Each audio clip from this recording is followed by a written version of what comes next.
My name is Callie Paskowitz, and I'm the editor-in-chief for The Love Story. So I have a team of 4 editors, and we are working on making the website more concise and fluid and having a better user experience.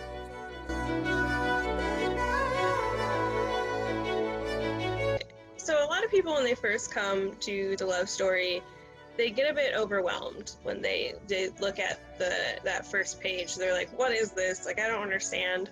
And for those people, because I'm assuming when they come to us, they're in a bad place where we have all been. And when you first get to that front page, just take a second and breathe, because it is a lot of information. It is something that's very new, and just read through it. I know that, like, when I'm in a bad place mentally, I like don't have the focus to sit there and like read something, but really just take a second and read it and understand what you're doing. Because like at first I was like, I kind of don't get the purpose of this. Like, what am I doing? I'm just writing. You're not just writing. You're trying to understand yourself better, and you're trying to make sense of emotions, which is sort of a strange thing to do because your emotions are so intangible and they're so crazy. And often I like will feel very strongly and I don't know what the feeling is. Like, I'm like, what is this? I'm just feeling emotions. So the point of journaling is really to just look inside and be like, okay, what is this? Why am I feeling it? And what do I do with it?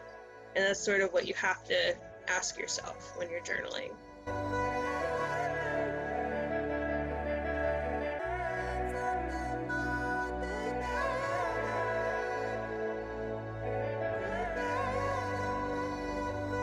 There's this whole like pass or fail mindset, and it's not about that. It's about just being creative and just feeling good about what you did. It doesn't have to like create the best product.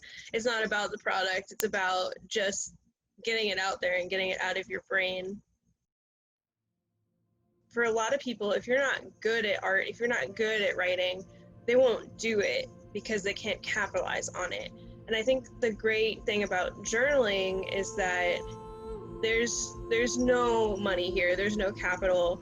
We're just journaling. So it's kind of a way to step back from your daily life of, you know, being productive and then just being not unproductive, but being productive in a way that is not based on capital. You're doing it for yourself. You're doing it for your own health. And journaling actually has, I haven't read a lot into it, but there's like a lot of science behind how journaling can help you physically. Like, it can lower your blood pressure, and it's just a good way of relieving stress, because stress is a killer. A lot of people will feel stress in their gut, and what that does is it can cause stomach problems. It can cause a lot of other health problems.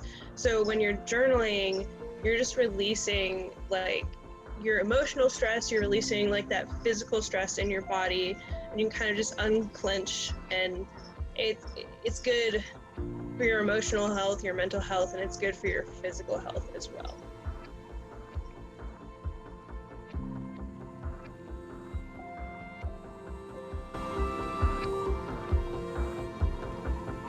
I've been with The Love Story for I think about 1.5 years now.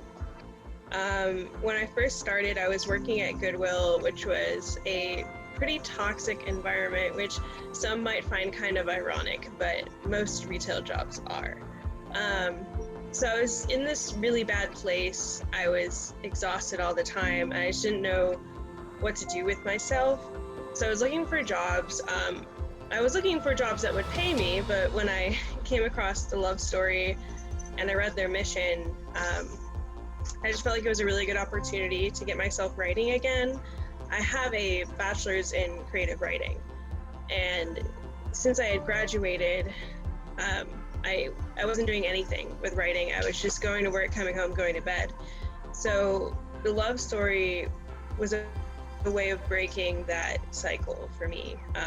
It was a way of grounding me in reality. It brought me back to like who I was, and it let me kind of free myself a little bit. And like it was this very cathartic experience to just write down how I'm feeling and not have to worry about anyone reading it, just writing it down. So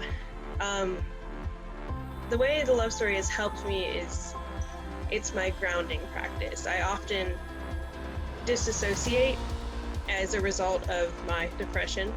So it's a way of just bringing me back into my own space, like my body and mind space, and being able to breathe again.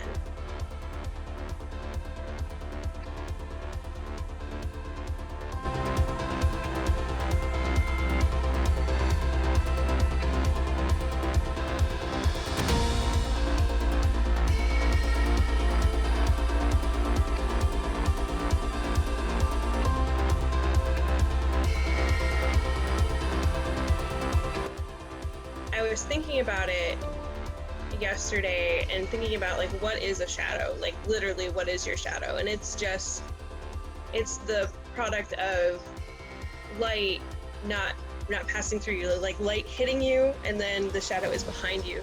So thinking like what can that mean metaphorically, and it's both this physical representation of your negative energies, but it's sort of this idea that it's behind you, that it's not in you anymore.